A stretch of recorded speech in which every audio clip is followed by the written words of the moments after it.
你覺得深水埗危唔危險啊？都一出世睇到出世啊，點會危險啊？危險我做唔到咁大個啦。Mais déjà, je voulais te reposer une question parce que je suis pas sûr d'être au clair là-dessus. C'est est-ce que tu as, comme moi, découvert la Chine avec Hong Kong ou est-ce que tu étais allé d'abord dans une autre ville de Chine continentale avant d'arriver à Hong Kong? J'ai découvert la Chine par mon voyage de transsibérien. Donc je suppose par la Mongolie intérieure tout d'abord et ensuite arrivé à Pékin. D'accord, donc tu as commencé par ce voyage en trans et ça que tu as fait quand tu étais à Sciences Po? D'université, ouais, c'est ça. Ok. Et ça, tu te souviens un peu dans quel cadre ça a commencé? Quelqu'un t'a mis ça dans la tête ou comment t'as eu cette idée? C'est une histoire que j'ai depuis beaucoup racontée, mais c'est une bonne histoire quand on te demande, mais alors toi, pourquoi la Chine? Qu'est-ce qui t'est arrivé? Et quand j'étais au lycée, en fait, on avait un SMJ, Service municipal de la jeunesse, assez actif dans la banlieue parisienne où j'habitais. Et notamment un mec qui était hyper motivé pour que les jeunes s'organisent leurs propres vacances. Et il nous proposait plein de trucs, et à la fin, on avait fait deux, trois voyages en Europe de l'Est, notamment un très beau voyage en Mongolie et en Moldavie. Pardon, en Roumanie et en Moldavie. Et c'est à la fin de ce voyage-là, donc ma dernière année de lycée, avec les amis, on dit bon, bah, ça va être le dernier voyage l'année prochaine, qu'est-ce qu'on fait?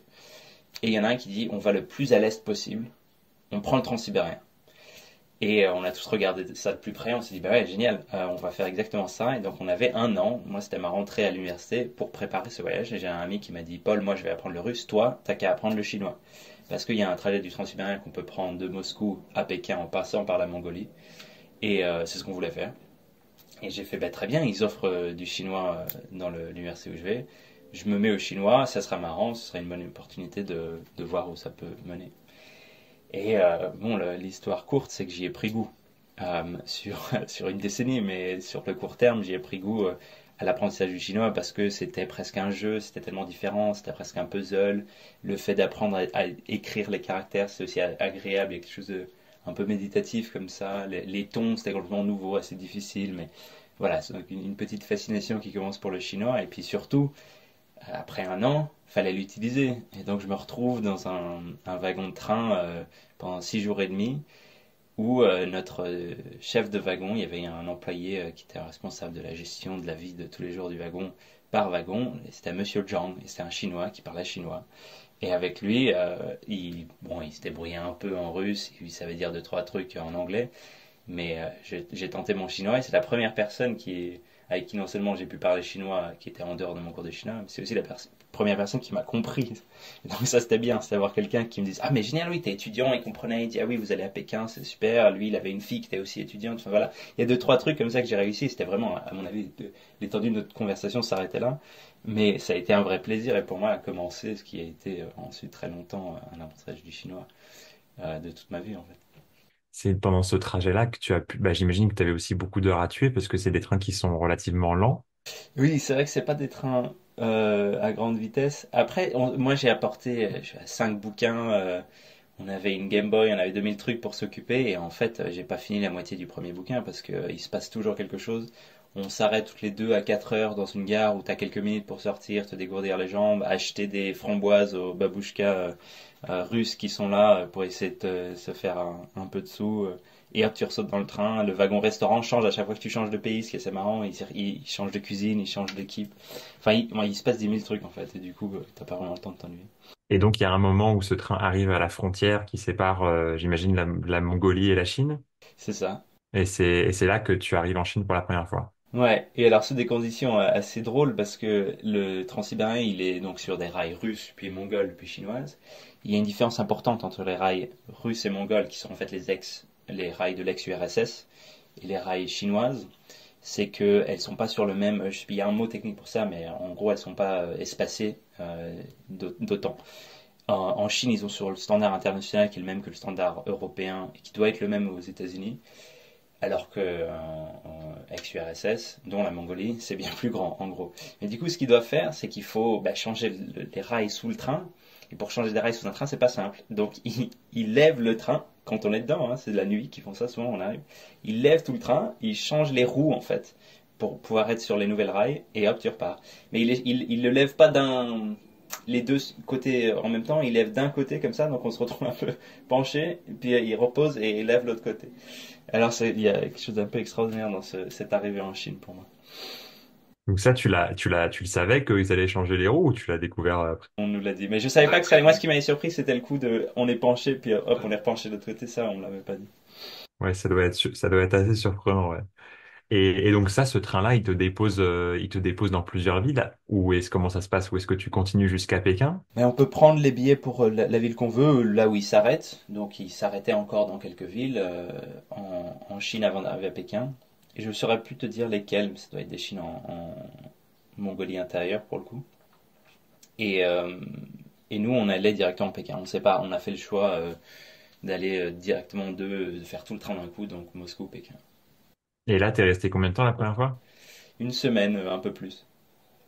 Et là, t'as fait que Pékin. En fait, on n'avait pas beaucoup de temps ni beaucoup d'argent en tant qu'étudiant, donc on avait fait une semaine, en gros une semaine à Moscou, une semaine dans le train, une semaine à Pékin. Ok, excellent. Et t'as beaucoup de souvenirs de cette semaine-là? Je ne sais pas si j'en ai beaucoup aussi quand même, mais c'est la découverte de Pékin, à quoi ressemble Pékin. C'est la première fois que je me rends compte que Pékin n'est pas très haut. En fait, c'est pas une ville très verticale. Les vieux quartiers sont un ou deux étages maximum, très grises. En fait, c'est de la brique grise avec ces beaux murs rouges qu'on fait dans les coins plus historiques. Les temples, la cité interdite, donc ça je m'en souviens bien. Et après, deux, trois, bon, les premières découvertes, les tentatives de commander en chinois dans des restaurants où il y a rien à écrire en anglais.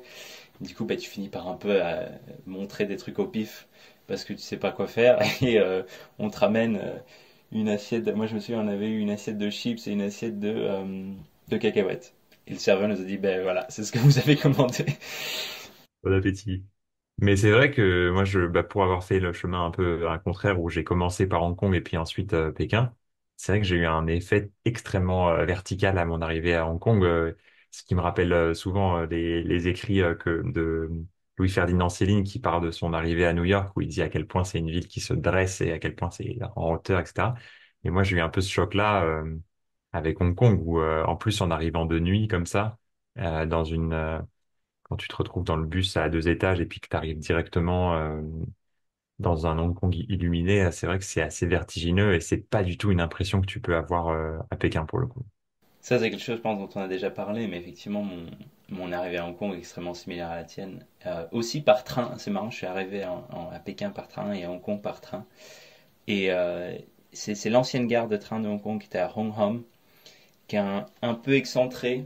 Et on se retrouve en fait à sortir du train tout de suite. Il était presque minuit, 11h30 je crois du soir. Et donc je sors, le temps de sortir il est presque minuit. Et on se retrouve en fait face à la baie de Hong Kong, mais à un endroit un peu plus éloigné. En fait, ce qu'on voit de l'autre côté de la baie, c'est l'île d'Hong Kong, mais c'est des quartiers résidentiels. Il faut encore marcher un peu plus vers ça, en fait vers, que je me remette bien, l'ouest, donc à sa droite, pour retrouver vraiment le Hong Kong qu'on connaît, ces cartes postales, l'énorme machine, la métropole hongkongaise avec la skyline qu'on connaît. Mais moi, je ne le savais pas. Donc, je débarque et je vois ce qui sont en fait que des bâtiments résidentiels de l'autre côté, assez classiques à Hong Kong. Et je m'extasie. J'ai l'impression de voir pour la fin. C'est parce que c'est déjà assez impressionnant pour quelqu'un qui connaît Paris. En fait, moi, je venais de Paris, mais même Pékin. C'est déjà des dimensions verticales incroyables. Et je continue à marcher du quadrat parce qu'on me dit que c'est par là qu'il faut aller. Et tous les 30 mètres, je vois un peu plus de la ville et je m'extasie encore plus. Et c'est comme ça en crescendo jusqu'à ce que je vois la skyline entière et que je me dise, ah, en fait, c'est ça, Hong Kong. Oui, c'est ça qui est. Je me souviens, Hong Kong, c'est aussi une station que je connais bien puisque c'est là que j'avais mon université d'échange, la Polytechnic University. Donc c'était en fait la station qui était la plus proche de mon dortoir et du campus.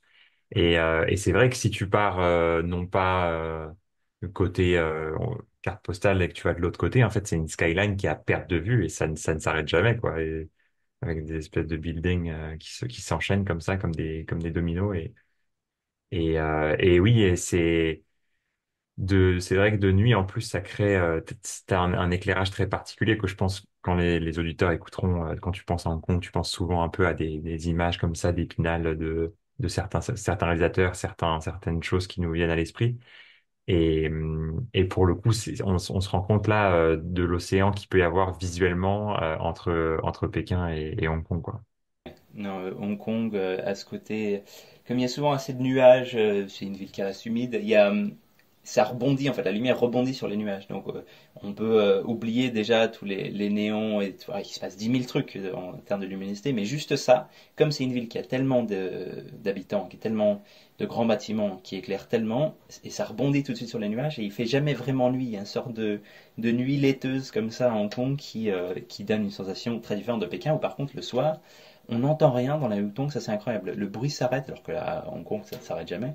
Et la lumière, il fait noir. Il faut sa lampe de poche si on veut faire une petite sortie dans les Hutong. Et dans les coins où tu vis actuellement à Hong Kong, est-ce que tu as ce même ressenti ou est-ce que justement toi tu es un peu plus haut, et un peu plus à l'abri de cette pollution lumineuse? Alors oui, alors encore une autre histoire maintenant, mais Hong Kong, et ça m'a pris un an, voire des années pour me rendre compte de l'étendue, de la richesse du territoire hongkongais. Mais au départ, en tout cas moi j'étais au centre-ville, j'étais à l'université de Hong Kong qui est sur l'île de Hong Kong, qui est très voilà, dense, ça monte, ça descend, il faut prendre des minibus, on est dans le centre financier en 2 minutes. Et en fait, il y a tous à Hong Kong cette partie qui s'appelle les nouveaux territoires, des territoires acquis par les Anglais un peu plus tard, et qui sont en fait 80% de verre, de nature, de montagne ou de rivière. Parce que c'est très accidenté, donc on ne peut pas construire partout. En gros, les Hongkongais aimeraient bien quelque part, mais ce qui veut dire qu'in in fine, je crois qu'à Hong Kong, c'est 70% de parcs protégés et naturels. Et nous, on a récemment déménagé dans un village qui est sur la montagne la plus haute de Hong Kong, qui est à 1000 mètres. Bon, c'est rien d'extraordinaire, mais en même temps, 1000 mètres quand tu commences de zéro, parce que tu es à la mer, c'est quand même un certain dénivelé. Et nous, on est à un tiers à peu près de ça. Il y a un petit village dans un repli de la montagne qui s'appelle Chun Long, euh, qui a un très bon restaurant euh, dim sum, qui est une nourriture cantonaise célèbre de Hong Kong, enfin de toute la province sud de Chine. Et nous, on a réussi avec chance, il n'y en a pas souvent, mais à dégoter un appartement là. Et donc c'est un Hong Kong, pour le coup, encore différent de ce que je viens de dire, parce que là, c'est beaucoup de brume. Il fait encore plus humide que d'habitude, mais par contre, quand on sort le soir, on entend les criquets et les oiseaux. C'est plus les voitures et les taxis et le ronronnement en général de la grande métropole. Ouais, donc un Hong Kong ouais, bien différent des cages à lapins qu'on a parfois en tête quand on pense au quartier de Mongkok ou de ces choses-là. Exactement, il y a une vraie ruralité à Hong Kong, ce qui est drôle, hein, et encore il y en a plein de différentes. Nous, on a exploré du coup un peu en cherchant. Il y a des Hong Kong, il y a des sortes de plaines, il y a une partie de, je sais pas comment décrire ça, de la suburban, low density suburban Hong Kong en anglais, c'est de la maison de deux trois étages, mais comme ça sur des kilomètres et des kilomètres. Ils appellent ça des maisons de village à Hong Kong, mais c'est encore un peu différent. C'est une sorte de drôle de communauté où il y a beaucoup de Pakistanais pour des raisons historiques, des Indonésiens, des Philippinos à cause de l'importation d'aide à domicile à Hong Kong. Il y a beaucoup de Hongkongais, deux, trois étrangers européens qui ont aussi trouvé là leur petit repli. Euh, et ensuite, tu as les villages vraiment très urbains en fait, mais qui sont quand même au nord, entourés de montagnes, Yuen Long, Sha Tin.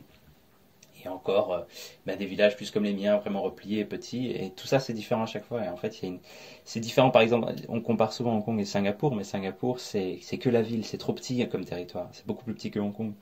Alors qu'à Hong Kong, il y a encore une diversité qu'on retrouve et qui est assez drôle parce que pour le coup, par contre, on n'est jamais loin de rien. Donc moi, je suis dans mon village.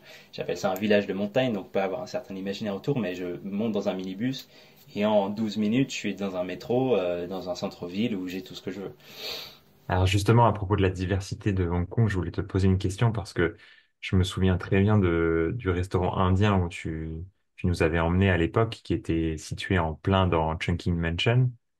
Et je me demandais si justement l'endroit où tu es actuellement, est-ce que c'est un endroit qui est beaucoup plus cantonné, entre guillemets, pure souche, ou est-ce que tu retrouves une diversité comme, je sais pas si tu peux nous raconter un petit peu, mais Chungking Mansion, c'est absolument hallucinant en termes de diversité du nombre de langages que tu peux entendre, du nombre d'ethnies représentées, c'est colossal. Oui, alors une minute sur Chungking, du coup, Chungking Mansion, qui était en fait, c'est pas du tout une mansion, c'est un bâtiment un peu X au downtown de Kowloon, à TST, qui est donc le quartier juste en face de la baie de Hong Kong, mais du côté continent. Et il a été célèbre pour plusieurs raisons.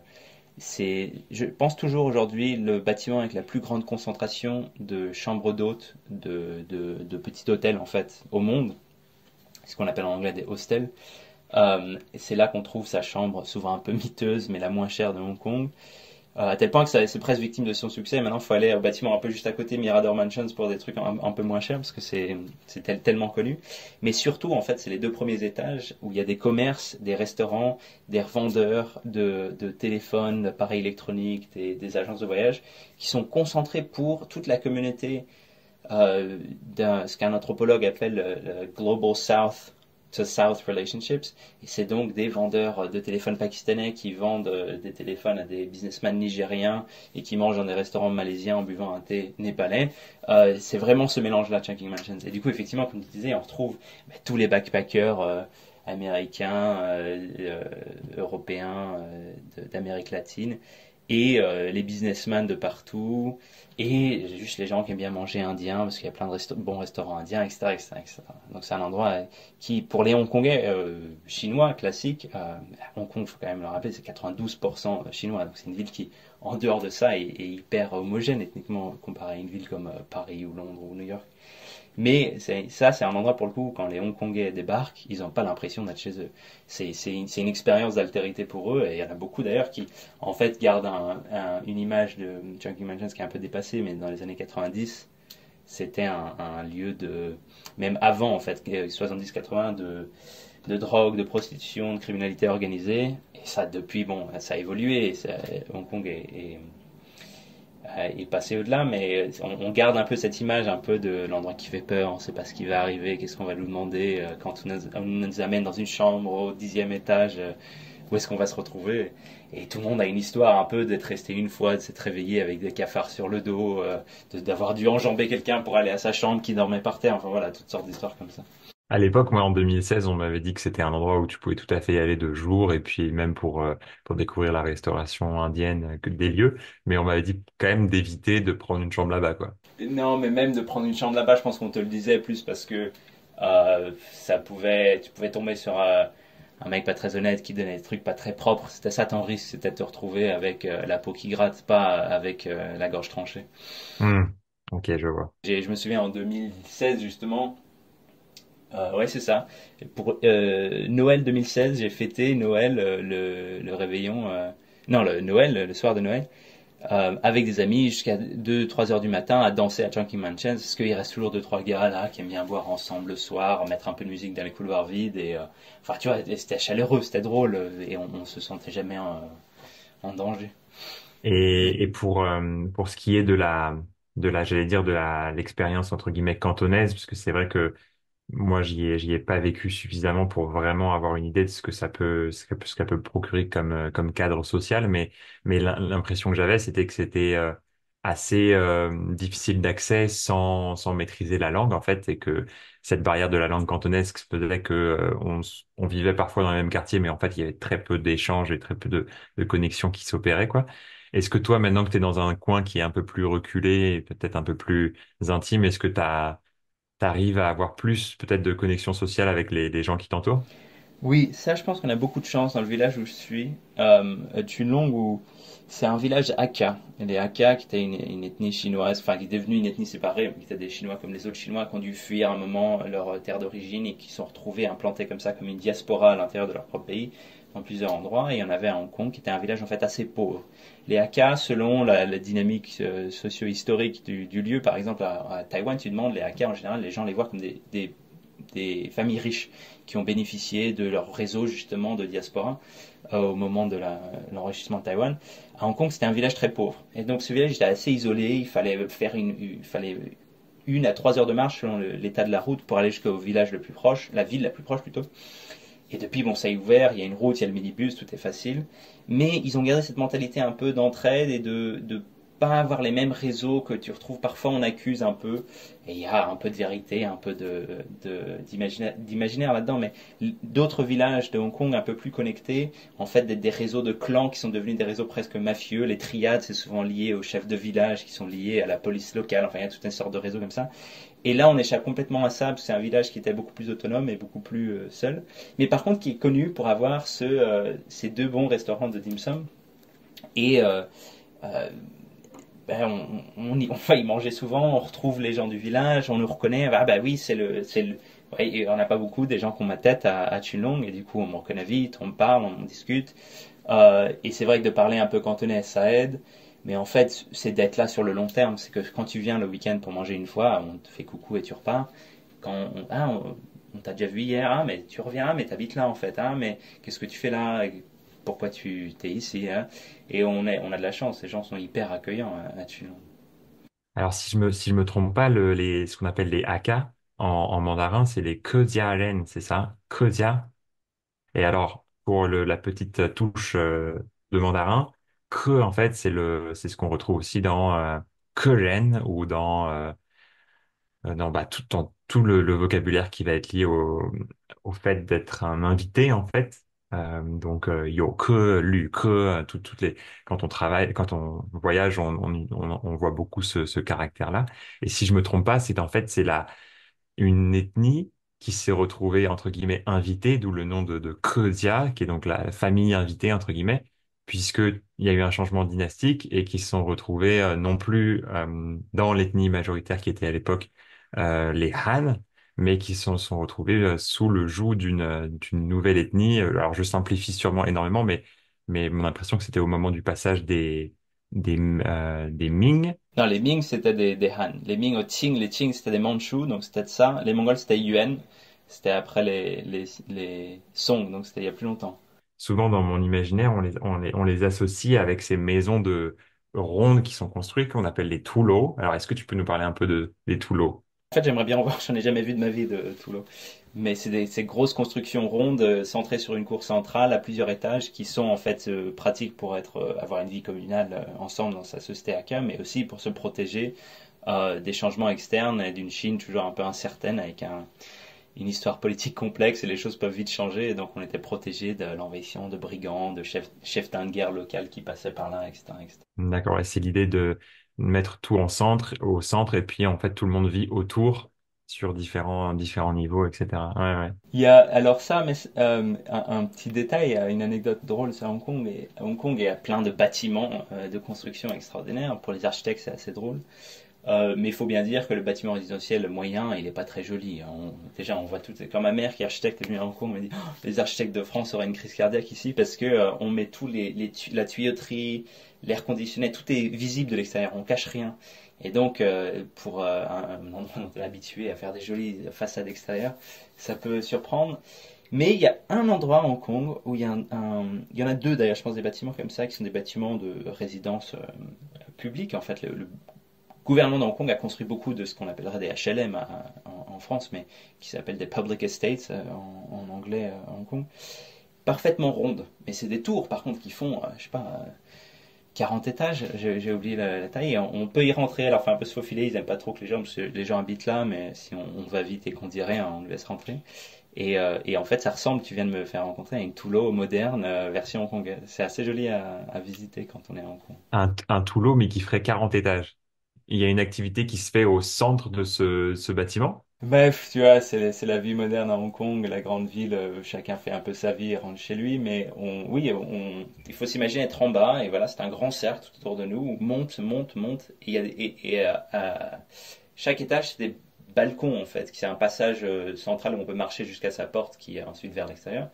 Et donc les gens peuvent accrocher du linge, se parler de l'un à l'autre à travers. Tu vois, moi je suis au 16e, toi t'es au 18e en face, donc on peut se parler comme ça. Il y a une certaine vie qui se fait, mais c'est pas, je pense, pas aussi riche que les communautés Hakka dans leur Toulouse. Ok, ok, je vois l'idée. Puis, je pensais que tu allais nous parler aussi de ce truc incroyable qui, à mon sens, est assez atypique de Hong Kong, où c'est ces espèces de gratte-ciel qui poussent au milieu de la nature, et puis tout d'un coup, on voit un espèce d'énorme trou je sais pas, entre le 39e et le 54e étage, et là, il y a un énorme bloc vide, et on se demande un peu pourquoi. Effectivement, tu me tends gentiment la perche.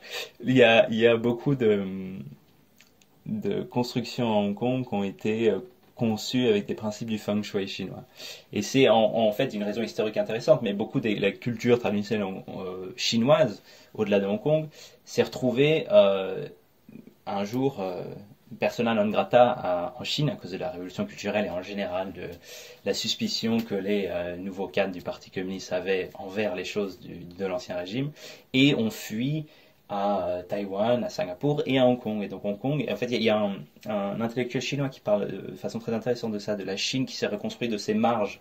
Et en fait, toute la culture chinoise était extrêmement présente dans les endroits autour de la Chine communiste, où elle était plus bienvenue, et notamment les principes de construction par feng shui, qui sont tous des principes de comment faire circuler l'énergie, le qi dans la pensée traditionnelle chinoise. Il faut éviter les angles, il faut toujours avoir les miroirs, ça peut être dangereux, les fenêtres, enfin tout le passage de l'énergie, la façon dont la lumière et le vent et les personnes peuvent passer est importante. Et notamment, il y avait une croyance que les très hauts bâtiments qui bloquaient comme ça, des fois la vue et le passage de l'air, étaient malvenus parce que le qi, qui était parfois représenté de façon plus poétique comme un dragon, avait besoin de passer. Donc on laissait des trous énormes dans les bâtiments. Il y en a encore qui existent aujourd'hui à Hong Kong comme ça, pour faire passer les dragons. D'accord, ok, pour faire passer les flux certains flux d'énergie et qui seraient symbolisés par des dragons. Et est-ce que toi, tu as juste 2 secondes pour le feng shui pour ceux qui s'y intéressent, parce que souvent le mot est assez connu en France ou même en anglais. Feng shui en chinois, en fait, c'est l'association de 2 caractères, le vent et puis l'eau. Donc, c'est des choses qui se rattachent un peu, c'est ça, c'est des grands éléments naturels.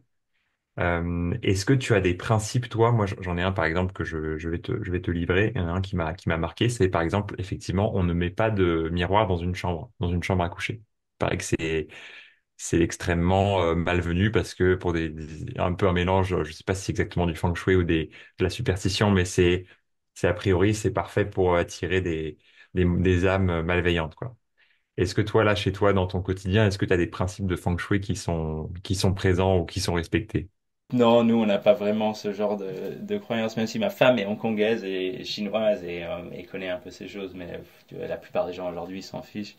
Le feng shui, d'ailleurs, je pense qu'en français, on appelle ça souvent la géomancie, comme terme technique quand on étudie ça, qui est, effectivement doit être le terme approprié en français. Et je, je peine à essayer de me rappeler si j'ai un seul ami ou quelqu'un autour de moi qui m'a dit non, faut mieux faire ça comme ci plutôt que comme ça, à cause de la géomancie. C'est des parents souvent, c'est des mélanges un peu superstitieux. Par exemple, on dit souvent qu'il ne faut pas avoir de livre autour de toi quand tu joues au jeu d'argent parce que chou, ça ressemble à chou qui est de perdre. Donc le mot Ah pour oui. livre ressemble fait le même son que le mot pour perdre et on veut pas perdre. Donc il y a des petites choses comme ça qui reviennent un peu, mais tu as raison, c'est plus de l'ordre de la superstition que des principes de la géomancie. Mais par contre, comme fond culturel commun, la géomancie continue à exister à Hong Kong. Et on raconte souvent que les bâtiments des grosses banques, tout le downtown financier de Hong Kong est rempli de gros bâtiments de banques qui sont assez symboliques et forts architecturalement. Le bâtiment HSBC était censé envoyer avec des mauvaises ondes feng shui à l'autre banque parce que c'était leur compétiteur et ça a été exprès conçu pour ça. Et puis du coup, il y a une banque, la Bank of China, qui est hyper angulaire. On voit que c'est construit par des triangles, un assez beau bâtiment dessiné par I.M. Pei, qui est la même personne qui a dessiné la pyramide du Louvre, qui était un Chinois de Shanghai, il avait vécu à Hong Kong un petit peu, puis après aux États-Unis. Et cette tour très angulaire de la Bank of China est censée en fait, c'est ce qu'il faut vraiment pas faire dans le feng shui parce que ça envoie des mauvaises ondes partout. Mais sauf quand on est entouré de ses compétiteurs, c'est parfait, c'est exactement ce qu'on veut faire. Alors voilà, on raconte ce genre d'histoire sur le feng shui. Moi, à Chunwan, c'est un village un peu plus loin du centre-ville. Il y a une tour qui devait être la plus haute tour de Hong Kong, mais c'était sur le chemin des avions qui venaient se poser à l'aéroport. Et du coup, on lui a demandé de couper sa tour en deux. Et il a pris en gros la partie haute et l'a mis à côté pour en faire 2 tours, qui, si tu les mettais les unes sur les autres, seraient la plus haute de Hong Kong. Et cette personne-là qui a construit ça, et qui est un très riche businessman chinois, il est mort. Il a laissé derrière une veuve, du coup très riche et très puissante. Et on raconte qu'elle aurait été amante, ou en tout cas sous l'influence de leur maître Feng Shui, qui a toujours accompagné la famille, et qui contrôlait un peu la femme et la faisait mettre beaucoup d'argent dans son association. Et la famille était très fâchée contre lui. Donc voilà, il y a une drame politique et business à Hong Kong autour du maître Feng Shui. Ouais, on sent qu'il y a beaucoup, ça inspire beaucoup ouais, l'imaginaire collectif. Et c'est vrai qu'on retrouve souvent cet élément-là assez amusant, je pense, pour nous, notamment quand on apprend le chinois, c'est la proximité phonétique qui peut exister entre deux caractères. Et donc, où il y a des, des, des moments comme ça d'association qui paraissent un petit peu étonnants pour nous. Il faut manger du poisson pour le nouvel an chinois parce que yu, le mot pour poisson, ressemble au mot pour il reste quelque chose ou des restes, et donc tu espères qu'à la fin de l'année il te reste quelque chose. Moi j'ai toujours beaucoup aimé ça. Le fait qu'il fallait manger du poisson parce que le mot poisson ressemble à quelque chose de bien. On voit tout de suite la connexion logique, mais pour tous les Chinois ça tombe sous le sens, quoi.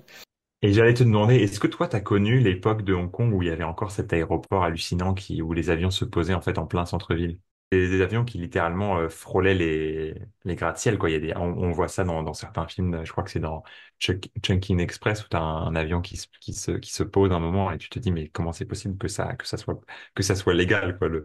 Ça passe vraiment, ça a l'air de vraiment passer très très proche, quoi. C'est drôle, mais en fait ça reste, il n'y a pas que toi que ça fascine tous les Hongkongais cette histoire-là. Et aussi l'histoire de Kowloon Walled City, qui était ce drôle de périmètre, c'était pas loin de l'aéroport, qui était en fait un fort chinois militaire qu'ils avaient abandonné, ils en voulaient plus, mais légalement les Anglais n'avaient pas le droit d'y entrer parce que c'était pas leur position territoriale, et qui est devenu une sorte de ville dans la ville où la police ne rentrait pas, et du coup il y a toutes sortes d'activités illégales qui s'y passaient, pas toujours très mauvaises. Donc par exemple quand un dentiste venait de la Chine, qu'il n'avait pas les licences pour exercer à Hong Kong, il allait s'installer là-bas, ça faisait des dentistes moins chers pour les gens qui y habitaient, et puis par contre la construction était complètement irrégulée, donc ça a fait ce bâtiment immense à plein d'étages, de petites ruelles. En fait, il faut imaginer les ruelles en 3D sur 1 kilomètre par 1 kilomètre et 1 kilomètre de haut, quoi, une sorte de bloc immense comme ça.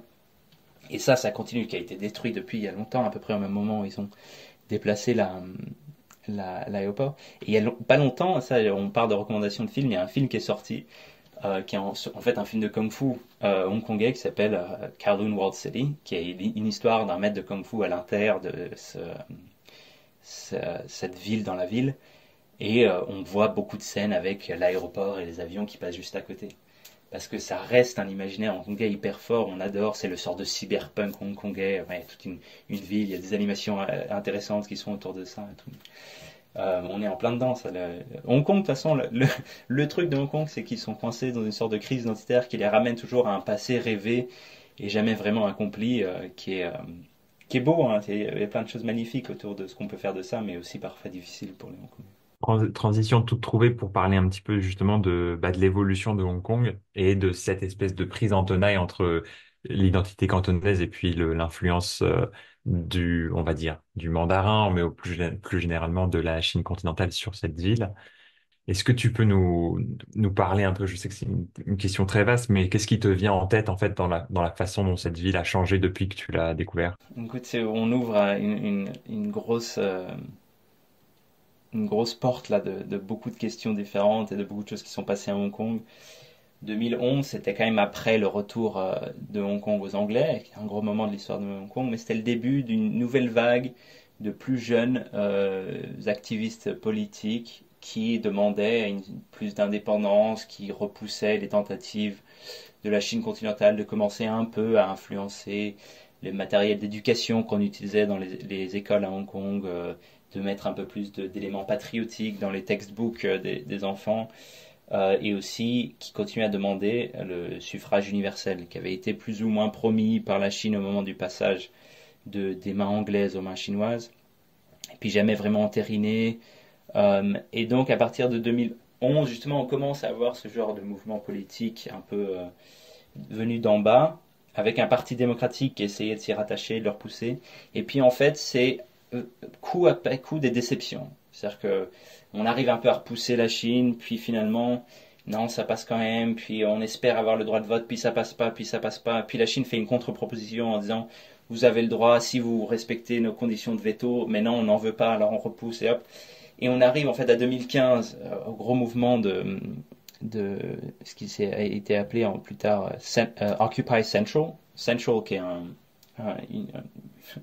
le nom l'indique, un endroit très central à Hong Kong, qui est une station de métro où il y avait l'ancien centre du gouvernement britannique, et qui, un peu à l'image de Occupy Wall Street à Hong Kong, pardon, à New York, a invité les gens à venir dans la rue, à occuper un endroit pendant, ça a duré 5 mois, je pense, et les gens avaient mis leur tente, faisaient à manger, et occupaient vraiment, ça a commencé à Centrale, mais en fait ça s'est étendu à plein d'endroits, et un grand moment d'espoir, de vie collective, de partage d'idées, de dire voilà, nous, ce qu'on voudrait c'est ça, de professeurs qui parlent dans la rue, qui expliquent à quoi ça ressemblerait une démocratie hongkongaise, etc., etc., et qui finit en échec. Il se passe rien en fait à la fin, confrontation avec la police mais pas violente, et plein de négociations politiques et rien en fait. Et donc on arrive tout ça, moi je suis de loin ou de près. Moi je reviens m'installer après un moment en Chine continentale à Hong Kong en 2016, donc juste après ce mouvement. Et là, bon, il y a quelques années de statu quo, pardon. Et en 2019, rebelote, on veut la même chose. Et là, c'est pour le coup, c'est une loi d'extradition que la Chine veut faire passer pour pouvoir extradier des personnes voulues par la justice chinoise de Hong Kong en Chine. Les Chinois s'y opposent catégoriquement. Les Hongkongais, pardon, s'y opposent catégoriquement. Et quand je dis catégoriquement, c'est entre 1 et 2 millions de personnes qui se mobilisent dans la rue sur une ville de 7 millions. Donc c'est de l'impensé. En France, ça voudrait dire 10 millions de personnes dans la rue, si on veut avoir le même entrain, le même proportion. Et donc s'ensuit une sorte de bagarre politique menée d'un côté par en fait des jeunes désabusés qui ne croient plus au Parti démocratique, qui jugent incapables de changer les choses à cause de l'exemple que je viens de donner, et qui commencent à s'organiser sur les réseaux sociaux. C'est une des premières grosses manifs dans le monde où on note vraiment l'utilisation des réseaux sociaux qui permet la création de ces réseaux sans tête où il n'y a pas de chef, mais il y a quelqu'un qui met sur un forum, venez, on se retrouve là à telle heure, hop, on se retrouve tous, et puis ils se coordonnent, ah, c'est l'heure d'aller ailleurs, on arrête, on rentre, on fait ça. Et ça dure de l'été 2019 jusque, en gros, Covid. Et Covid met fin à ce mouvement-là, très indécis, où d'abord le gouvernement a dit non, on n'arrêterait pas la loi, puis finalement sont revenus dire bon d'accord, on ne va pas extradier, mais par contre, on n'était pas encore arrivé aux autres demandes qui étaient surtout le vote en fait, depuis le début, la grosse demande politique de Hong Kong. Il faut savoir que les Anglais n'ont jamais donné le droit de vote universel aux Hongkongais. C'est quelque chose de nouveau quand ils reviennent à la Chine, ils veulent ce droit de vote, ce suffrage universel. Ça n'aboutit pas. Et au moment de Covid, eh bien, on rentre tous chez soi. La police encore plus dure avec ce qui s'appelle les rassemblements interdits. Et ça finit sans se finir. Euh, euh, il y a une expression en chinois, 不了了之, quelque chose comme ça qui veut dire se finir sans finir. En fait, euh, on ne peut plus aller dans la rue, on ne peut plus manifester, mais on n'a pas eu de suite à nos affaires. Alors qu'est-ce qui va se passer? Eh bien, ce qui va se passer, c'est que la Chine impose à Hong Kong une loi de sécurité nationale. Cette loi de sécurité nationale est rédigée de façon extrêmement large. Elle s'applique à peu près n'importe qui dans le monde et sur des sujets définis un peu vaguement de trahison, enfin pas de trahison d'ailleurs, de subversion, de sécession, d'agir contre l'État en gros, qui est une loi de sécurité nationale que en fait Pékin avait promis de faire passer au moment de la rétrocession des Anglais à la Chine, mais qu'ils n'ont jamais fait passer parce que le public s'y opposait, ne voulait pas de ce type de loi. Et la Chine leur faisait peur, en gros. Et là, Pékin l'impose. Mais sauf que d'un coup, effet de sursaut à Hong Kong, où c'est plus exactement de la censure, mais c'est de l'autocensure. C'est les gens qui disent ah bon, mais avant on pouvait dire ça, maintenant on ne sait pas trop. Est-ce qu'on sera sous le coup de la loi ou pas? On commence effectivement à faire passer devant les cours de justice hongkongaises des médias, des personnalités politiques, des personnalités religieuses qui étaient impliquées dans les manifestations sous le coup de cette loi. Et ben ça a vraiment l'effet attendu, on imagine, de faire peur, de faire silence. Et beaucoup de gens dans les métiers liés au gouvernement, que ce soit en justice, en médias, en éducation, on change un peu leur ton, on fait attention à ce qu'on dit, on dit plus les mêmes choses, on va pas célébrer Tiananmen comme on le faisait les années passées, etc., etc. Des gros changements quand même politiques. Donc voilà, là, tu m'as posé une question et je te dis qu'on ouvrait une grosse porte, j'ai parlé pendant un certain moment, mais c'est pour vous donner une idée de la trame de cette histoire politique, et ce n'est que la partie politique, parce qu'on pourrait parler encore de l'historique et culturelle et sociologique de Hong Kong, mais c'est ça vraiment la grosse trame des années où j'ai passé moi à Hong Kong et qui a affecté les gens que je connais ici. Ben, un grand merci de nous avoir fait ce petit impromptu sur ouais, de longues années d'évolution. je voulais rebondir un peu par rapport à certaines choses que tu disais, et notamment sur un élément qui me semble assez difficile à définir à Hong Kong, c'est à quel point en fait ces revendications d'indépendance sont partagées au sein de la population locale. Et je pense notamment à une division qui pourrait exister entre cette jeunesse-là, une jeunesse qui serait, je te dis, voilà, entre 20 et en gros jeunes trentenaires, et puis leurs parents. Et l'image que j'ai un peu en connaissant le sujet que de très loin, mais c'est qu'il y a ça, il y a une vraie revendication qui est de cette jeunesse-là qui a été un petit peu biberonné à l'Occident avec une certaine liberté, un certain accès aux médias européens, etc. Et puis de l'autre côté, il y aurait des parents qui sont beaucoup plus traditionnels, beaucoup plus craintifs enfin, disons beaucoup plus nuancés sur les apports bénéfiques de l'Occident.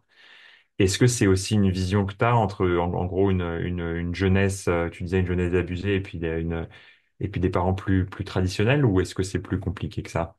C'est toujours plus compliqué que ça, mais de façon générale, je pense que beaucoup de gens le disent et le reconnaissent, des Hongkongais y compris, qu'il y a une vraie différence générationnelle dans cette question. C'est-à-dire que plus on est jeune, plus on a tendance à être fâché contre la Chine et en voulant plus d'autonomie, voire, dans certains cas plus extrêmes, une indépendance de Hong Kong. Alors que plus on est vieux, plus on a tendance à se rappeler de l'occupation anglaise, avoir une certaine fierté du retour de Hong Kong à la Chine, d'avoir l'impression d'une réunification voulue, comme ça. En fait, il faut se rappeler que au moment, il y a eu beaucoup de négociations qui ont mené jusqu'à la date de 1997, qui est quand l'Angleterre a rétrocédé Hong Kong à la Chine. Mais c'était un moment d'ébullition assez positif. Il y a eu des peurs, c'est sûr, autour du business et de l'incertitude business, un peu d'incertitude politique, mais rapidement, les gens en fait ont exprimé une joie d'être retournés ethniquement dans leur mère patrie, qui s'est renforcée un peu jusqu'aux Jeux Olympiques, qui était un peu un moment fort comme ça, où on était fiers de la Chine. La Chine entrait sur la scène globale en grande fanfare, épatait tout le monde, et on avait envie à l'époque. Je me souviens d'avoir fait une recherche intéressante. On peut suivre le taux des recherches Google sur certains mots-clés dans le temps, et on voit que la recherche du mot immigration, ou émigration en chinois c'est le même, a une petite pique en 2018, autour d'août, qui était le moment des Jeux Olympiques. Et en fait, à ce moment-là, on cherchait à émigrer de Hong Kong vers la Chine. On se disait, ah, mais peut-être qu'il y a un futur en Chine, en fait, ça attirait. Et il y a un autre pic qui arrive en 2019, au moment des manifestations, et juste après. Et là, c'est pareil, le même mot, mais ce qu'on cherchait, c'est émigrer au Canada, en Angleterre, en Australie, aux États-Unis, c'était de quitter Hong Kong par peur de l'influence de la Chine. Donc il y a eu ce double mouvement. Mais donc, tout ça pour dire, oui, générationnellement, c'est sûr que les personnes qui ont vécu ce moment plus heureux et plus enthousiaste de la Chine sont un peu plus. Et puis moins facile peut-être d'avoir vécu l'occupation coloniale anglaise, qui n'était pas forcément toujours heureuse. On a tendance à un peu alléger la charge des Anglais dans cette histoire-là, et je pense qu'on aurait tort d'ignorer cette partie-là. Psychologique, je veux dire, du moins pour les personnes qui s'en souviennent. Il y a des exemples en tête qui te font penser que justement cette période qu'on a tendance à fantasmer n'était pas si positive. Oui, ben il faut se rappeler que les Anglais, ils n'avaient pas donné le droit de vote. Voilà, ça y est, c'est un truc, on finit par être un peu énervé contre les Anglais quand on habite à Hong Kong assez longtemps. Alors moi, j'ai un point de vue assez simple là-dessus, c'est que tout le monde m'énerve dans cette histoire, et je pense que c'est assez difficile de trouver le beau rôle historiquement, parce que tout le monde a fait ce qu'il fallait pour avancer son propre parti. Mais les Anglais se présentent aujourd'hui en défense de la démocratie hongkongaise. Ils n'ont jamais passé de réforme démocratique, sauf à deux moments, quand il y a eu des grosses manifs à Hong Kong dans les années 60, contre notamment la présence anglaise, et on s'est dit bon, bah faudrait mieux écouter les gens, donc on va instaurer un système de vote au niveau du district, donc plutôt bas localement, pour un peu avoir un retour et savoir mieux gérer l'affaire. Donc là, hop, droit de vote, mais seulement au niveau local, on n'a pas de droit universel pour le gouvernement hongkongais. Et ensuite, le second moment où ils ont commencé à mettre en place des réformes démocratiques, c'est juste avant de rendre Hong Kong. C'est-à-dire que le gouvernement Patton, c'est vraiment, lui, a fait toute une carrière, il s'est créé son image sur la défense de Hong Kong, c'est le dernier gouverneur anglais à Hong Kong, Les Anglais avaient promis de ne pas faire de réformes politiques majeures avant de rendre Hong Kong, parce que ça allait compliquer l'affaire pour les Chinois. Lui a fait vent de ces promesses-là et a commencé à passer des réformes majeures politiques en disant bon, ben, on va mettre le droit de vote, on va mettre en place un nouveau système d'élection, etc., etc. Et c'est quand même assez hypocrite de faire ça à ce moment-là. Donc bon, il y a beaucoup de Chinois qui se rappellent du moment où ce n'était pas comme ça. Et pour te donner un exemple concret, moi j'ai été journaliste pendant certaines années à Hong Kong et on a interviewé quelqu'un qui avait justement, on l'avait interviewé parce qu'il avait cette expérience-là, mais il se souvenait de rentrer de cours, il devait avoir 13 ans, quelque chose comme ça, en tant qu'enfant dans les années 70. Il s'était passé quelque chose dans le coin. Il y avait un peu eu des actions anti-anglaises justement, et on avait arrêté tout un groupe de jeunes étudiants, on les avait mis en prison pendant un moment en disant ça devait être eux qui avaient fait ça, et puis finalement c'était pas eux, ils ont été relâchés. Mais lui se souvient toujours avec beaucoup de colère et de ressentiment, cet fait d'avoir été appréhendé injustement alors qu'il était innocent, d'être gardé sans preuve, etc., etc., par ce gouvernement colonial injuste. À sa tête, c'était vraiment des méchants. Donc il y a des gens qui gardent ces expériences-là de Hong Kong et qui sont par définition plus vieux. Et Hong Kong, j'ai l'impression qu'aujourd'hui, tu sais ce que tu disais, on s'en parlait un petit peu par message l'autre fois, c'est-à-dire que tu as toujours un peu ce mécanisme de pendule où ça va un peu dans un sens, un peu dans un autre, et puis finalement, ça garde une certaine stabilité. Pour les étrangers, en tout cas, on a l'impression que ça n'a pas vraiment perdu de son attrait puisque ça reste un endroit qui fait rêver avec justement ses gratte-ciels. Ça fait un peu partie de la carte postale de la Chine qui paraît accessible ou disons, qui paraît suffisamment moderne notamment pour ceux qui veulent s'expatrier en Europe, quoi. Je pense que tu mets le doigt exactement sur le point important. C'est que d'un point de vue, ou du point de vue d'un expatrié français, par exemple, Hong Kong a un peu rien perdu de ce qui faisait son attrait. C'est facile, on parle anglais, on peut trouver la bouffe qu'on veut, on peut trouver les films qu'on veut, il y a un aéroport hyper pratique, il y a une grosse communauté d'expatriés. Tout ça n'a pas changé. Ce qui a changé, c'est effectivement si on est chef d'une entreprise et qu'on essaie de réfléchir aux risques politiques, au changement des risques légaux, du système légal à Hong Kong, au changement du traitement des données vis-à-vis de la Chine, etc. Là, peut-être qu'on peut faire des calculs. Ah, il faudrait mieux baser notre entreprise à Singapour, puis continuer à avoir des activités en Chine, ou à Séoul, ou le New York Times a déménagé à Séoul, ou à Taïwan, ou voilà, ailleurs en Asie. Mais si on est un employé X et que on ne s'inquiète pas de ce genre de grands calculs géopolitiques plus long terme, la vie à Hong Kong est presque exactement la même. Pour un expatrié. Alors, il y a plusieurs façons dont elle a changé pour beaucoup d'autres gens. Mais la vie continue à Hong Kong et je pense que ça va continuer à être un endroit attirant pour exactement cette raison-là. Les choses fondamentales qui attiraient les étrangers n'ont pas changé. Il y a toujours les mêmes plages, il y a toujours les mêmes transports en commun, il y a toujours les mêmes restaurants. Ça va continuer. Les mêmes dim sum. Les mêmes dim sum. Alors, j'ai peut-être une différence à te soumettre, mais tu me dis ce que tu en penses. Moi, je me souviens qu'en 2016, on m'avait dit, si tu es à Hong Kong, fais attention de pas trop parler mandarin, notamment dans les restaurants et tout ça, parce que ça peut être mal vu, ça peut être mal accueilli, etc.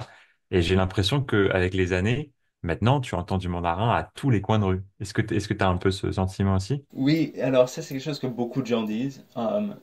Et c'est vrai. Je pense que, en fait, le point le plus critique, c'est que les jeunes enfants qui vont en cours, qui sont des étudiants du primaire ou du secondaire à Hong Kong, parlent de plus en plus mandarin. En fait, parce que leurs parents sont de plus en plus des gens qui viennent de Chine, qui sont émigrés récemment, que les politiques d'immigration sont un peu facilitées et sans doute exprès, pour que plus de gens du continent viennent s'installer à Hong Kong. Après, il faut voir que on a beaucoup fait le cas, c'est 150 immigrés chinois par jour obtiennent le droit de résidence à Hong Kong. 150 par jour, ça paraît faire peur, mais sur une année, et dans le cadre d'une ville de plus de 7 millions d'habitants, ça ne va pas changer la donne du jour au lendemain.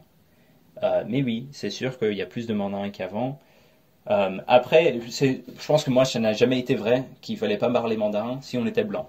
Si tu avais une paille, une tête de chinois, qu'on ne pouvait pas te confondre avec quelqu'un du continent, on avait trouvé ça très drôle que tu saches parler chinois, que ça soit du mandarin ou du cantonais ou du hakka ou du minanrois ou du fujianrois. On adorait ça, les gens trouvaient ça super drôle et on répond souvent en mandarin des fois quand on voit que mon cantonais n'est pas assez bon parce que mon mandarin est meilleur que mon cantonais. Donc ça, je pense que ça n'a jamais été vrai. Mais la mise en question du futur de la langue cantonaise à cause de la langue principale de la plupart des jeunes enfants aujourd'hui, ça c'est une question plus grande et plus intéressante et je pense qu'il faudrait s'y pencher. Et j'espère qu'on va avoir une discussion, que ça ne sera pas devenir une question politique à Hong Kong autour de ça et qu'on va pouvoir mettre en place un certain euh, système de protection de la langue que vous connaissez bien au Québec, au Canada, mais peut-être pas aussi extrême que ça, mais je pense que c'est quelque chose de très beau. Le cantonais, on a toute la littérature et bien sûr les films hongkongais qui tournent autour de ce cantonais. Il y a le cantopop qui a été énorme, qui continue un peu à l'être, mais qui n'est plus dans son âge d'or. Énorme, et pas seulement en Chine, mais à Taïwan, en Malaisie, où il y a une énorme population qui parle cantonais, en Asie du Sud-Est en général. De stars comme ça et plein de Chinois aujourd'hui qui n'ont jamais été à Hong Kong ou même dans le sud de la Chine savent deux, trois paroles en cantonais de chansons célèbres à cause de ce resplendissement-là. Donc, ça m'étonnerait que ça disparaisse du jour au lendemain, mais c'est une vraie peur et tu mets le doigt sur une question qui se trimballe dans la tête de pas mal de gens à Hong Kong. Et puis c'est vrai que ça m'a beaucoup surpris à l'époque de voir qu'en fait, toute la génération des gens qui avaient mon âge dans l'université où j'étais à Hong Kong, donc c'était des gens qui avaient entre, ouais, 20 et 25 ans, et la grande majorité de ces gens-là étaient capables de parler de façon assez courante en anglais, mais pas du tout en mandarin. Ils parlaient pas du tout mandarin, ou alors vraiment les toutes petites phrases, etc. Et c'est quelque chose où on imagine que c'est des générations qui ne sont pas forcément les premières à s'inscrire à des cours de langue pour apprendre le mandarin, quoi. Oui, c'est vrai que c'est drôle à Hong Kong, mais en fait, souvent, c'est un Hongkongais parle cantonais et ensuite soit anglais, soit mandarin. Et souvent, c'est exclusif, c'est-à-dire ceux qui ont appris l'anglais sont moins intéressés par le mandarin, ceux qui ont appris le mandarin, c'est qui sont peut-être moins dans le monde international anglophone et qui du coup n'ont pas appris l'anglais. Après, mon expérience, c'est pas forcément qu'il y a plus de gens qui parlent anglais que de gens qui parlent mandarin. Ça dépend sans doute du milieu social et socio-économique dans lequel on se trouve. À l'université, déjà à Hong Kong, pas tout le monde va à l'université. Un quart des Hongkongais qui vont à l'université restent relativement privilégiés. Et donc, c'est un monde un peu particulier. Souvent des gens qui ont été dans des écoles internationales où ils parlaient anglais et où apprenaient pas forcément le mandarin. Moi, quand j'ai bossé ensuite dans une boîte hongkongaise, où là, ils étaient un peu représentatifs, je pense, socio-économiquement, plus de gens voulaient parler avec moi mandarin que anglais, quand ils savaient que je parlais les deux, et à choisir, ils préféraient le mandarin. Ben écoute, on arrive à 1 heure d'épisode déjà. Est-ce que tu veux nous parler un peu je sais pas si tu as des choses en tête, mais des recommandations peut-être pour des gens qui s'intéressent à Hong Kong ou alors plus largement sur des choses de la culture chinoise, mandarine ou cantonaise qui t'ont particulièrement plu, même des dim sum, pourquoi pas, des Et choses. si vous êtes à Hong Kong, déjà envoyez-moi un message et faites-moi savoir. Venez à Chunlong, ce village, je t'enverrai les noms en caractère chinois que les gens puissent se retrouver. Et venez au restaurant, il y en a deux, il y en a un célèbre et un moins célèbre, les deux sont bons. Et on peut pas se tromper, j'ai même pas besoin de vous donner de nom, le village est suffisamment petit pour que dès que vous arrivez, il n'y a qu'une chose à faire, c'est demander où est le restaurant. Euh, et ça, c'est une expérience unique parce que c'est un dim sum qui c'est pas. Aujourd'hui, la plupart des dim sum, c'est des restaurants classiques. On coche sur un papier ce qu'on veut manger, on vous l'apporte. Des fois, des gens se baladent avec des petits chariots, on dit je veux ça ou ça, qui est assez traditionnel aussi.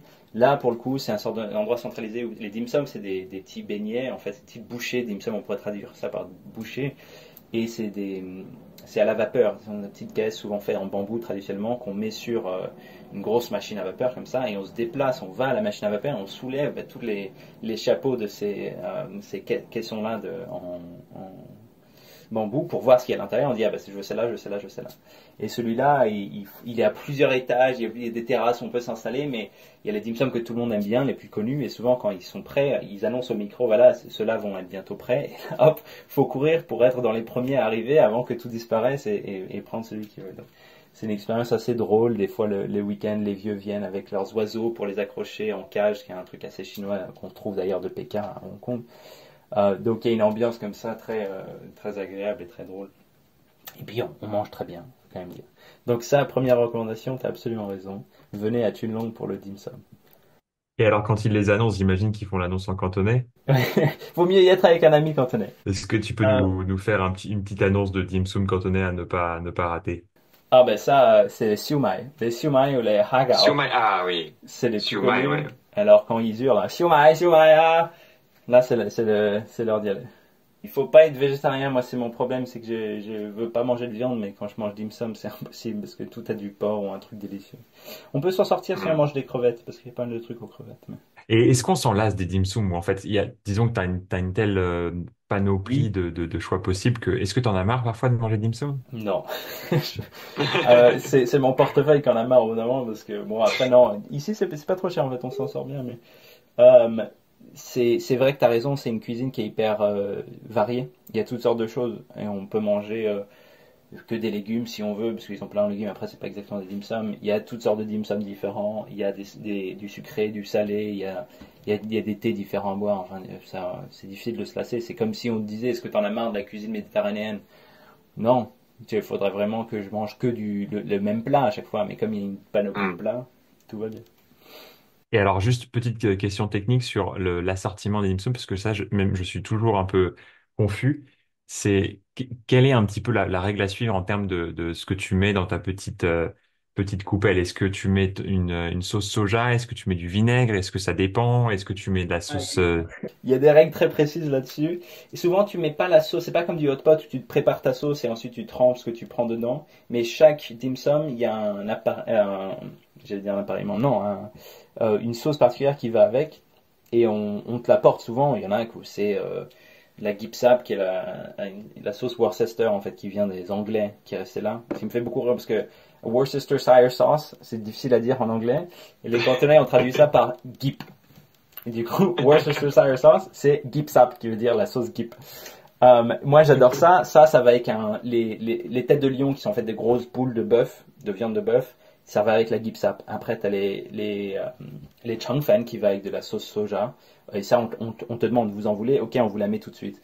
Il y a d'autres qui vont avec du vinaigre rouge. Il y en a d'autres qui vont avec de sauce aux huîtres, oyster sauce, on appelle ça, etc., etc.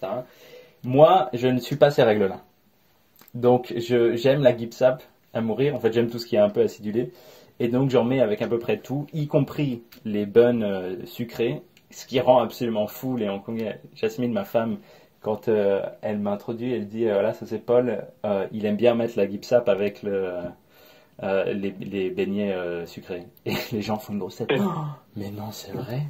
Ils savent pas trop comment réagir. C'est vrai que c'est complètement déconnant pour les Chinois. Je sais pas quel est l'équivalent, mais c'est comme mettre du ketchup sur du foie gras. Ça n'a aucun sens. On ferait jamais ça en France. Ben, voilà. Moi, je suis cette personne-là dans les dim sum. Donc, j'encourage les gens à mettre exactement ce qu'ils veulent sur leur dim sum. Donc, ça vous fait plaisir, ça ira. Et si vous savez pas quoi mettre, demandez, on vous le fera savoir. Les Québécois, je pense que tu ne pourrais pas les choquer parce que, et je sais pas si tu sais ce que c'est que le pâté chinois, mais c'est un espèce de hachis parmentier. Alors, rien à voir avec la Chine, hein, tu serais déçu, mais c'est un espèce d'hachis parmentier où tu mets à peu près tout ce que tu peux trouver dans un frigo de célibataire et puis tu asperges ça de ketchup, justement. Oh. Écoute, des recommandations sinon sur la Chine et sur Hong Kong, on pourrait parler encore une heure. Je pense que Hong Kong, c'est une bonne façon de le découvrir, c'est à travers le cinéma, parce qu'il y a eu un âge d'or du cinéma hongkongais que tu connais sans doute encore mieux que moi. Et là, bon, il y a quelques grands noms. Je pense que à l'étranger, on connaît très bien Wong Kar-wai, Wang Jia-wei en mandarin, qui a laissé des films absolument extraordinaires comme In the Mood for Love, 2047, Ashes of Time et Chunky Mansions, qui doivent être les plus connus. Je les recommande tous. Après, je pense qu'il y a beaucoup d'un côté du cinéma hongkongais qui c'est un peu différent, qu'on connaît moins. Fruit Chan, il a un drôle de nom, il s'appelle Fruit Chan, Monsieur Chan, qui est un réalisateur hongkongais très connu à Hong Kong, qui a fait des films excellents, notamment son film Made in Hong Kong, qui est une histoire de personnes populaires, vie de tous les jours à Hong Kong, une histoire d'amour avec un personnage avec un handicap mental, quelque chose qu'il utilise beaucoup, et les triades, se faire aspirer comme ça dans les mauvais côtés de la société.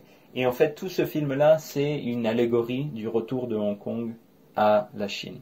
Il est venu en 1997, mais il n'en parle jamais directement dans le film, c'est qu'une allégorie. Et c'est un des films les plus beaux sur Hong Kong que je connaisse. Moi, j'adore, donc je recommande beaucoup Fruit Chan et ce film-là. Et encore sur le cinéma, il y a tout le cinéma d'action à Hong Kong, de kung-fu et d'action, qui en fait a été un pilier du cinéma mondial dans le sens où ça a été repéré par des gens à Hollywood et qu'ils ont repris beaucoup des thèmes, des structures, des chorégraphies euh, du kung-fu et de l'action hongkongaise pour le refaire à Hollywood. Et on n'aurait pas le Hollywood d'aujourd'hui sans les films hongkongais de l'époque. Notamment, il y en a un de Johnny Woo qui s'appelle, en anglais, c'est A Better Tomorrow, un meilleur lendemain, et en chinois, c'est Yin Xiong Ben Si, la couleur du héros, et qui est en fait le premier film, c'est ce qu'on m'a dit, et j'y crois, où on a eu une scène comme ça du héros du film qui débarque dans un endroit avec plein de méchants et qui tire et ça explose et il fait des demi-tours en l'air en tirant et les gens meurent de partout, qui est devenu maintenant un sort de cliché hollywoodien. Mais c'est le premier film à faire ça. Le surplus comme ça dans l'émotion, dans le pathos total, l'exagération et la surproduction, qui a été repéré encore une fois par les Américains. Mais ça c'est une bonne idée, je crois qu'on va le refaire. Et donc c'est assez cool d'aller voir ça dans sa version originale, encore une fois A Better Tomorrow par Johnny Woo. Il y a aussi, et ça c'est assez connu, mais le film de Scorsese, The Departed, sur un mec infiltré dans la mafia à Boston, je crois bien, qui est en fait un remake d'un film hongkongais qui s'appelle Infernal Affairs, qui est un film de deux directeurs, de Andrew Lau et je m'étais noté ça, attends, Alan Mack, voilà. Et pareil, un superbe film qui est très différent du film américain, même si l'histoire est similaire, et qui vaut complètement le coup d'aller voir ça. En dernier sur le cinéma hongkongais, pardon, j'y ai pensé avant que tu me poses cette question, mais je pense qu'il y a Stephen Chow, qui est le maître de l'humour absurdiste hongkongais, qui certains trouvent ça étrange, mais qui fait mourir de rire beaucoup de Hongkongais. Et son film God of Gamblers, c'est peut-être un bon endroit pour commencer. Et bien sûr connu pour avoir fait Shaolin Soccer, qui a été un succès international. Ouais, tu parles à un énorme fan là. Moi, je suis un très, très, très, très grand fan de Stephen Chow aussi. J'encourage aussi tout le monde à aller regarder ses films. Et tu nous parlais tout à l'heure d'un film je crois, qui commence par Kowloon, celui où tu vois les avions. Et Tu peux oui, nous mais ça rappeler? c'est un peu plus récent, Kowloon World City. Je crois que ça s'appelait juste Hengangdai en cantonais, Xiangangdai. Mais je suis plus sûr du titre et c'est là plus récent, un peu violent, du kung-fu, en veux-tu, en voilà. Assez classique, c'est pas le film qui va faire l'histoire du cinéma, mais pour avoir un peu cette ambiance rêvée d'un certain Hong Kong, d'un certain moment, c'est un bon film à aller regarder. Ben, un grand merci pour ton temps, Paul. C'était vraiment chouette de se faire cette discussion-là. Et puis, ça me fait plaisir aussi de replonger un peu dans ces souvenirs de Hong Kong. Eh bien, je te souhaite d'y trouver un super boulot. Et puis, j'espère qu'on pourra aller se faire des dim sum très prochainement. Et je t'attends de pied ferme, Valentin. Merci beaucoup, Paul. Prends soin de toi. 無前提示